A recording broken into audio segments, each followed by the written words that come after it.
మరి ఈరోజు మన సంఘాలకి జీని ప్యాంట్లు వేసుకొస్తున్న అమ్మాయిల సంగతి ఏంటి? ఏ పాస్టర్ అన్నది తప్పు అంటున్నాడా? ఏ పాస్టర్ అండు అది వాళ్ళకు ఉండాలంటే మనం చెప్తామేంటంటే, మరి మనం ఉన్నది ఎందుకంటే, మనం ఉన్నది ఎందుకంటే చెప్పడానికే కదా. ఈరోజు ఏం పోయే కాలం వచ్చింది? ఎవరి కోసం నువ్వు జుట్టు కత్తిరిస్తున్నావు? ఎవరి కోసం ఆ జీని ప్యాంట్లు వేస్తున్నావు?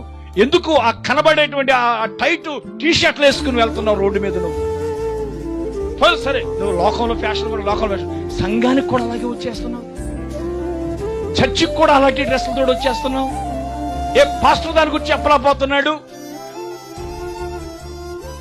మ్యాచింగ్, పర్స్ మ్యాచింగ్, చెప్పులు మ్యాచింగ్, గోల్డ్ రంగు కూడా మ్యాచింగ్. ఈ బ్యాచ్ అంతా ఎక్కడ ఉంటది? నరకంలో ఒక మూలని ఏడుస్తారండి. నువ్వు దేవుణ్ణి ఆరాధించడానికి వెళ్తున్నావా? దెయ్యాన్ని ఆరాధించడానికి వెళ్తున్నావు? ఇంట్లో దెయ్యాన్ని ఆరాధిస్తున్నావు, సంఘానికి వెళ్ళి దేవుణ్ణి ఆరాధిస్తున్నావు అనుకుంటున్నావు. ఇద్దరిని ఎప్పటికీ ఆరాధించలేము. జీవితంలో ఆరాధన అనగా ప్రేమించుట.